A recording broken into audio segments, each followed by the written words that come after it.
Hey, welcome back to Paramistic Podcast with Christina Bloom. I'm your host, Christina, and today we are going to be touching on the subject of what does it really take to ascend to 5D energies, along with this ascension that's going on, the frequency that's raising on planet Earth.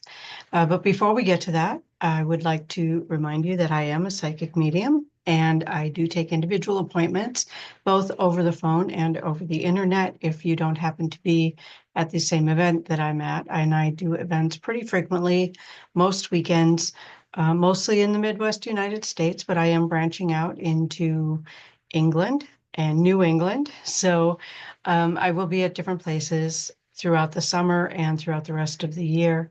If you would like to book an appointment with me, you can book it through my website at www.christinabloom.com. All right, now that that's out of the way, welcome. I'm glad that you're here, and we have a pretty important topic to discuss today because in order to move into the higher frequency, the 5D energy of planet Earth, that planet Earth is moving into, that a lot of people are moving into, there's some work to do to get to that point. And I have had a pretty good reminder in the last week, which is why this is being posted later than usual. Um, Kind of a metaphysical crisis, I guess you could say, or emotional.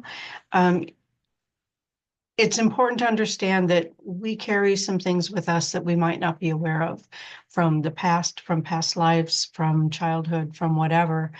And for me, it was addressing a primary wound. And I'm not really sure how far it goes back, but also understanding that some of these things that I'm calling a wound are things that we are not aware of within ourselves, the shadow self, the things that we're maybe just took on from our childhoods, from our parents, from our grandparents, maybe even going back generations. Sometimes it's a generational thing that we need to take care of. For me, the primary wound is shame. And it has been quite a week for me working through some of this and really beginning to understand where this comes from. And I'm not going to go into details on where it comes from, but it is childhood and generational based. So as I'm working through these things, there are a number of things that not only I, but you can do to work through some of these things. Emotional or psychotherapy has been really helpful for a lot of people. I have been working also with going within, using the visualizations.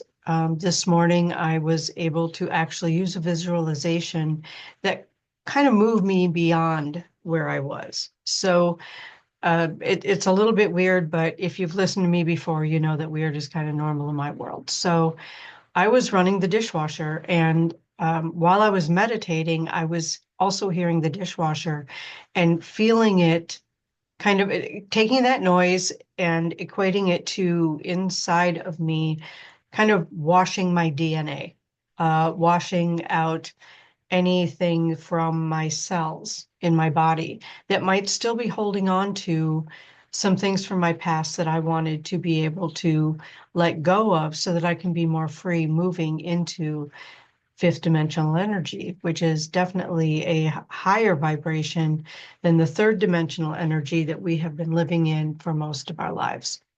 So, we're moving away from a lot of the, how do I put this?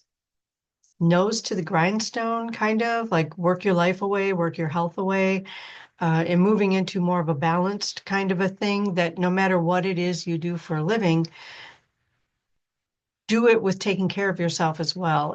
And that has become so much more important as we have been not only ascending, but progressing through evolution as well. I know that there are some older folks who are getting really frustrated with the younger folks who are far more balanced and are not willing to give up their health and their entire lives for a job. If you want to give up your entire life for a job, for heaven's sake, start a business because it will consume all of your brain power most of the time. But that aside, I would really like to encourage people to understand that balance is key here. You know, working through some of those things that maybe we've carried with us from childhood or possibly even other lives, it can hold us back when we're not even aware of it. When we're not aware of the shadow work that we need to be doing, it can really hold us back when we just want to be able to lighten our energetic selves, our energetic load, to be able to move forward with ease and grace. And ease and grace is such a great phrase to use when you want to be able to move forward, because it kind of unties the knots that can sometimes hold us back. And I've literally used this to get knots out of shoelaces. So that analogy really works for me, where you can use the ease and grace. I am moving through this with ease and grace. I am releasing this particular thing with ease and grace. And that doesn't mean that you're bypassing it. It means that you're allowing yourself to not struggle quite so much as you're moving through releasing maybe some past things, some shame that maybe you've carried, some fear. Fear is a big one for a lot of people. And it's almost assumed that when people are holding themselves back, it's out of fear, but maybe it isn't. Maybe it's out of something else. Maybe it's out of not being sure if you are making the right decision. Maybe it is not being sure of the path that you're on. You know, I do a lot of psychic readings for people, a lot of spiritual advising with people, and most people aren't really sure of the path that they're on if they're having any type of questions about it, if they're having any type of, is this really what I want to be doing with my life? And it doesn't even have to be career path. The number one question that I get is, what is my purpose? Why am I here? Why am I on this planet? Well, purpose isn't always your occupation. You know, maybe it doesn't matter what your occupation is. Maybe you are here just to experience what it's like to live in a three-dimensional body while moving into a fifth dimensional consciousness. And moving into a fifth dimensional consciousness while maintaining a three-dimensional body can be pretty tricky. It also means that you have to make sure that you're taking care of your health, that you understand that your body is going to change, your DNA is going to change, your molecules are going to change. And it's not just with aging, it's with moving through this process. As you're moving through the process of raising your frequency, you might get some weird test results at your annual physical. It doesn't necessarily mean there's anything wrong. If you're concerned, obviously follow through. It can also mean that maybe you have a little more weight around the middle than you're comfortable with. That can be a health issue, or it can be your body's trying to stay grounded while ascending, which might sound contradictory, but it isn't. It's actually pretty necessary to be able to stay grounded in your body while ascending. So taking care of our bodies really has come to the forefront for a lot of people going through the ascension process. A lot of people that I have talked to personally have just naturally quit drinking alcohol. They haven't thought about it. They never really had a problem with it. They just realized one day they hadn't had a drink in a while and that it was fine, that it was just fine with them that they are going through life without feeling the need to drink or without even socially drinking like they had before, without thinking about it. Some people have quit smoking. Smoking tobacco, I want to clarify for sure. Just naturally have either cut back or quit smoking tobacco without really even thinking about it. And those that can be two pretty hefty addictions.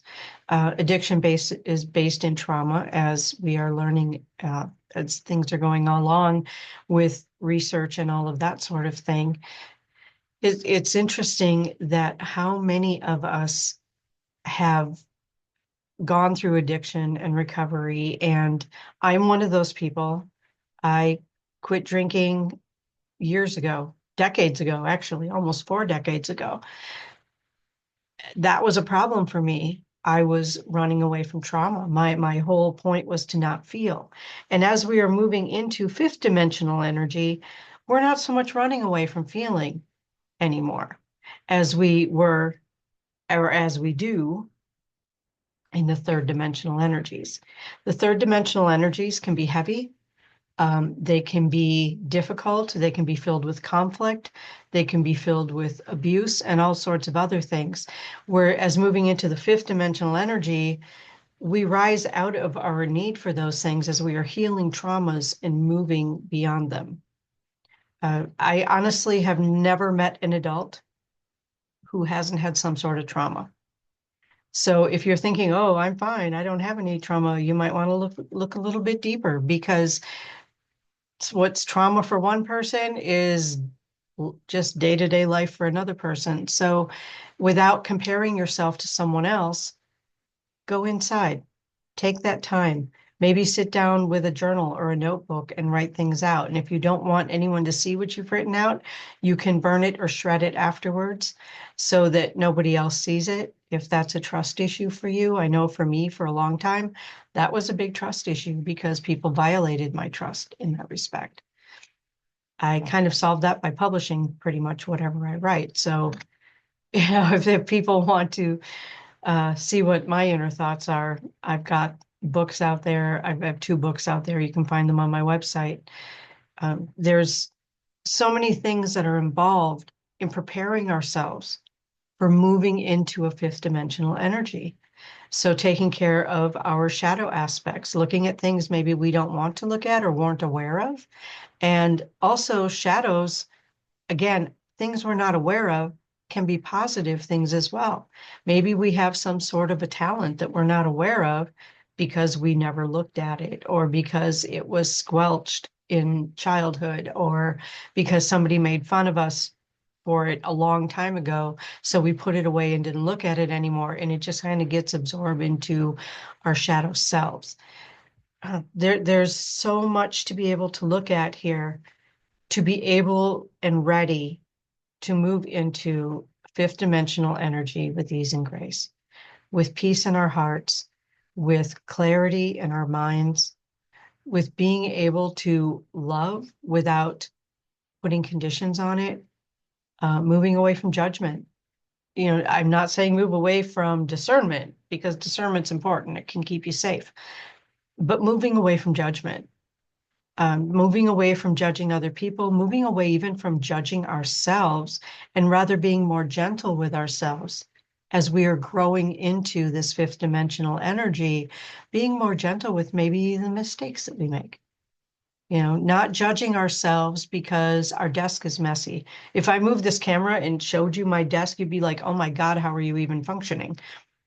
But it works for me, and that's okay. Nobody else has to approve it. Nobody else has to look at it. It's just my desk, right? So if you're still looking for approval, if you're still judging people, 2 sides of the same coin, in my opinion. If you're looking for approval, you're looking for someone else to tell you you're okay. And if you're judging people, then it's the reflection of you saying, I'm not okay, but I see it in you. Or I can't imagine that someone lives in such a messy place, or I can't imagine that someone is okay with driving an older car, or whatever the case might be. What is your judgment telling you about you? And what is your needing to be approved of saying about you? These are all the things that we all have to do if we want to advance, if we want to become happier, and maybe not even happier, but more peaceful. If we want to feel our energy rising and moving into the fifth dimension, you can look on YouTube, there's millions of YouTubes that will tell you what's going to happen as we reach the fifth dimension. The thing that most people aren't telling you, or maybe don't realize themselves, is that we are already in the fifth dimension if we choose to be. We can hold on to that heavy 3-dimensional energy if we want to, and we can move away from it if we want to. And sometimes this involves leaving relationships, and not even necessarily primary relationships like a marriage or a partnership like that, but sometimes friendships, sometimes family relationships, realizing that we just don't vibe the same anymore. We're at different frequencies now. And if we're at different frequencies and we are trying to hold on to someone and drag them along with us, what's happening is that we're not getting where we want to go either, because we are holding on to someone who doesn't want to go with us. And that's okay. Not everybody is going to want to advance to fifth dimensional energies. And again, you can watch a million YouTubes on when it's coming, if, first contact. I believe we've had contact all along. There are definitely people who have been able to communicate with ETs, extraterrestrials, communicate with cryptids, communicate with the Fae realm, I guess is the best word for it. There are people who've been doing that all along. I communicate with all three. Uh, but that's a choice too. Are you going to open up to something like that? Or when the first ship lands and some military doesn't manage to blow it up and kill everyone on board, how are you going to respond to that? How are you going to respond to first contact, which again, in my opinion, has already happened, but happening in the physical world that everybody can see and know about? How are you going to respond to that? Where is your energy in relationship to communicating or connecting with higher level beings, with higher frequency beings?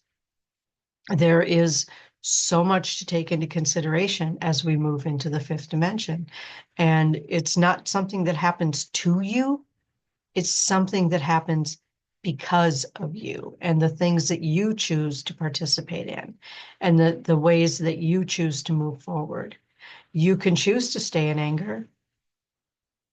Doesn't feel good to me, but hey, if it works for you, that's entirely up to you. You can choose to stay in grief and anxiety and sadness and anxiety. I totally get. The whole world is anxious. We're just waiting, waiting to see what happens basically at this point. But anxiety, we can choose to raise our frequency out of it once we learn how to do it. And if you want to learn how to do that, please, by all means, reach out to me through my website. There's a lot more that can be said about moving into fifth dimensional energy. And every bit of it is a personal choice for every person on the planet. So what are you choosing? Comment below. Let me know what you think. All right. Thank you, everyone. I will be back again soon. I know this is a short episode. Like I said, I'm going to England. I'm getting ready to pack up.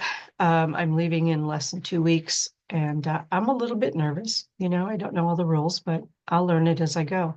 And that is also part of moving into fifth dimension, learning as you go and being okay with it. Take care, everyone.